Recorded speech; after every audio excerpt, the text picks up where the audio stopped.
এখন প্রশ্ন হলো, কেন 2021-এ আল্লাহ মুসলিম 57 রাষ্ট্রের মধ্যে কোন রাষ্ট্রকে পছন্দ করলেন না ইসলামী খেলাফত নবায়নের জন্য? আফগান জাতিকে কেন পছন্দ করলেন? একমাত্র কারণ, আফগানরা নারীদেরকে যেই কঠিন হেফাজত করে, সারা পৃথিবীর কোন দেশ নারী জাতিকে, মা জাতিকে এত কঠিন হেফাজত করে না। এখন না আমেরিকার সাম্রাজ্য থাকবে, না ইউরোপের থাকবে, না রাশিয়ার থাকবে, না অস্ট্রেলিয়ার থাকবে, না ভারতের থাকবে, কারোই কোনো সাম্রাজ্য আর পৃথিবীতে থাকবে না। আমি একটা কারণ বলেছিলাম, সেই একটা কারণ হলো, ইসলাম বলে নারী মানি রাষ্ট্র, মা জাতি হলো রাষ্ট্র। মা জাতিকে হিজাব করানো মানে, পর্দা করানো মানে, মা জাতিকে ঢাকা মানে রাষ্ট্রকে ঢাকা। মা জাতিকে স্কার্ফ পরালেন, ঢাকলেন, সেভ করলেন মানে আপনি গোটা বাংলাদেশ, গোটা রাষ্ট্রকে সেভ করলেন। যেসব জাতি মা জাতিকে ঢাকে না, সেভ করে না, রক্ষা করে না, তাদের রাষ্ট্র রক্ষা হবে না, না হবে না, আল্লাহ কেড়ে নেবেন। পৃথিবীতে কোনো ফাদারল্যান্ড নাই, আছে মাদারল্যান্ড। কি আছে? মাদারল্যান্ড, মাতৃভূমি, পিতৃভূমি আছে। হ্যাঁ, মাগুলি ঠিক করলে আল্লাহ আপনাকে ভূমি দেবেন। মাগুলিকে আল্লাহর হুকুম মতো চালালে আল্লাহ আপনাকে একটা রাষ্ট্র দেবেন। যদি মা জাতিকে ঠিক মতো না চালান, রাষ্ট্র দেবেন না। ইসরায়েল ইহুদি জাতির রাষ্ট্র নাই। কেন নাই? এত বড় যোগ্যতা। সারা পৃথিবীর সম্পদের 99% ইহুদিদের দখলে, ব্যাংক অফ ব্যাংকস ইহুদিদের দখলে, তারপরে গভর্নর অফ গভর্নর, সারা পৃথিবীর গভর্নর তারা উঠায়, তারা বসায়, তারা দাবি করে এবং আদতে তারা এরকম করে। সারা পৃথিবীর যত অর্থনীতি, শিক্ষানীতি, রাষ্ট্রনীতি, যত নীতি, 24 প্রটোকল, ইহুদিদের 24 প্রটোকল বইতে উল্লেখ আছে, সব ওদের। তারপরেও আল্লাহ ওদের রাষ্ট্র দেয় নাই। কেন দেয় নাই? ইহুদিরা যত হলিউড, বলিউড, সিনেমা, যত ব্লু ফিল্ম, যত বেহায়াপনা, বেলাল্লাপনা বিশ্বময় ছড়িয়ে গেছে, এর পিছনে রয়েছে কারা?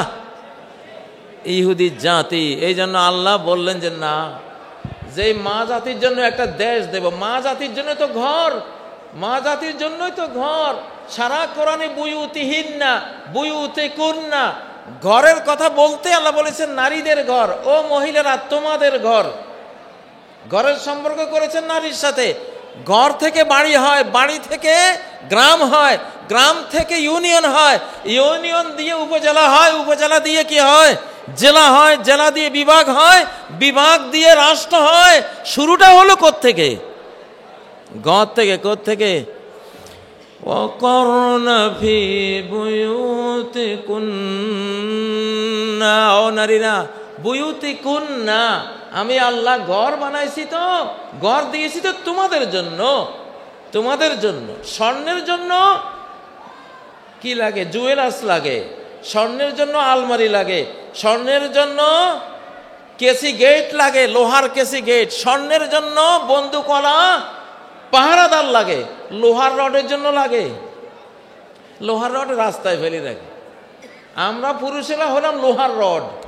এটা রাস্তায় থাকলে কি, মাঠে থাকলে কি, ঘরে থাকলে কি, এত ওজন, এত শক্তি, এটা নিয়ে সহজে কেউ লাফালাফি করে না, টানা আসা করে না, ঠিক না? কিন্তু স্বর্ণ কি রাস্তায় ফেলে রাখা যায়? এটা একটা সূক্ষ্ম কথা। ইউসুফ আলাইহিস সালাম যখন জুলাইখার পরীক্ষায় পাশ করেছেন, আল্লাহ তারে মিশর দিয়ে দিয়েছেন। হ্যাঁ, মিশর। হ্যাঁ, ও ভাইয়েরা, সোভিয়েত ইউনিয়ন একটা এত বিশাল সাম্রাজ্য, 150-200 বছর আগে সাম্রাজ্য সহজে পতন হয় না, 60 বছরেই পতন হয়ে গেল। কেন? মা জাতিকে ঢাকে নাই। ওরা বলে দিয়েছে মা জাতি হলো বাজারের পণ্য, ও যার তার সাথে থাকবে, সন্তান হলে ওগুলি রাষ্ট্রে পালন করবে। মাও নাই, বাবাও নাই, মা বাবা শব্দগুলি নাই, বুঝেছেন? আল্লাহ বলে তোদের রাষ্ট্রও নাই, আমি দেব না। 60 বছরের মাথায় তারা শেষ। 60 বছরের মাথায় কি শেষ? তো এখন আপনাদের পরিবারগুলিকে নবায়ন করেন, মা জাতিকে ঢাকেন। বাংলাদেশ খুব ঝুঁকিতে পড়ে গেছে। কেন? বয়ফ্রেন্ড গার্লফ্রেন্ড, এই ব্যভিচার ঢুকে গেছে আমাদের স্কুল, কলেজ, ইউনিভার্সিটি, সর্বত্র, ঠিক নয় কি?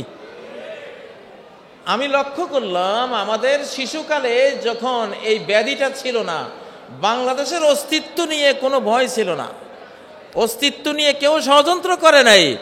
যেই বিএফ আর জিএফ ঢুকলো আমাদের তরুণদের মধ্যে, বিএফ আর জিএফ, তাই না?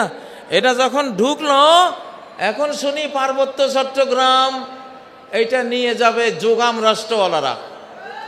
এখন শুনি গোটা উত্তরবঙ্গ চিকেন নেকের ওই পুরো এরিয়াটা নিয়ে যেতে চাচ্ছে ভারত। ব্যাপারটা কি? ব্যাপারটা আসল কারণটা হলো আমাদের ঘরে মা জাতির হেফাজত ছেড়ে দিয়েছি। আল্লাহ কয় যে তোর রাষ্ট্র, কিন্তু আমি তাহলে হেফাজত করব না। এই জন্য মা জাতিকে হেফাজত করেন। মা জাতিকে রক্ষা করলে রাষ্ট্র রক্ষা হয়, না হলে হয় না।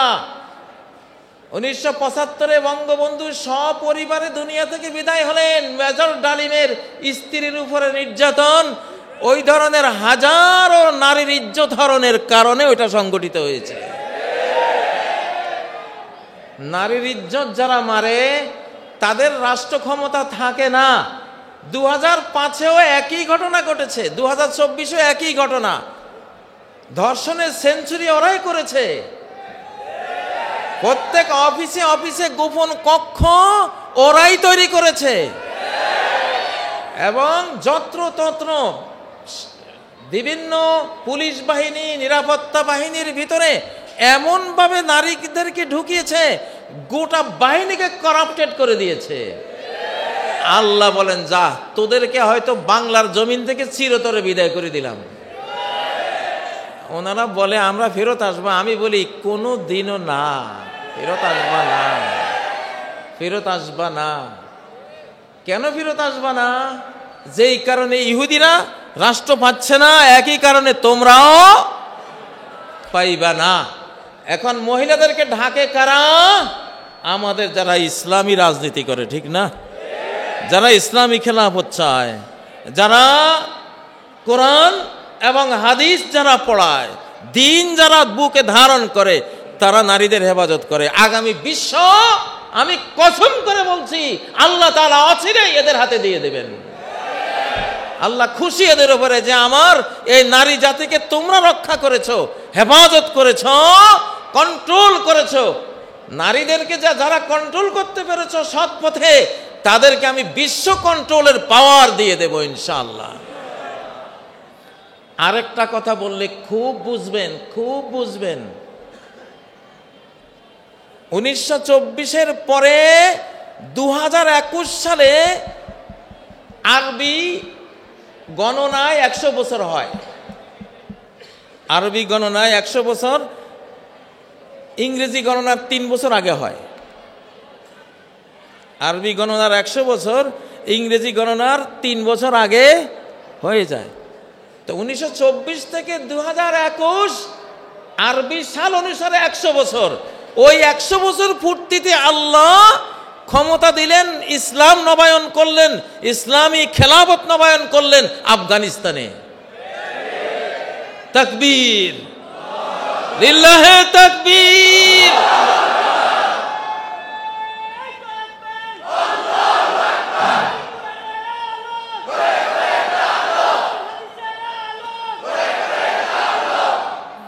এখন প্রশ্ন হলো, কেন 2021-এ আল্লাহ মুসলিম 57 রাষ্ট্রের মধ্যে কোন রাষ্ট্রকে পছন্দ করলেন না ইসলামী খেলাফত নবায়নের জন্য? আফগান জাতিকে কেন পছন্দ করলেন? একমাত্র কারণ, আফগানরা নারীদেরকে যেই কঠিন হেফাজত করে, সারা পৃথিবীর কোন দেশ নারী জাতিকে, মা জাতিকে এত কঠিন হেফাজত করে না। মূল নিউক্লিয়াস কারণ ছিল এইটা। আমি জানি আফগানদের ইতিহাস। আফগান উপজাতিতে গেলে আপনি যদি তাদের নারীদের দিকে উল্টা পাল্টা তাকান, একবারে গুলি করে দেবে ওরা। এইরকম জাতি, এইরকম জাতি আল্লাহ ওদের পছন্দ করেছেন যে রাষ্ট্রের যে নিউক্লিয়াস, যে মূল, সেই মূলটা তোমরা রক্ষা করেছো। যাও, সারা বিশ্বের বুকে আমি তোমাদেরকে মনোনীত করলাম, ইসলামী ইমারত, ইসলামী খেলাফত দিয়ে দিলাম। আমি আল্লাহর কসম করে বলতে পারি, যদি ইসলামী দলগুলি বাংলাদেশে মা জাতিকে আফগানিস্তানের ওই জাতির মতো রক্ষা করে, অচিরেই তারা বাংলাদেশের ক্ষমতা পেয়ে যাবে ইনশাআল্লাহ।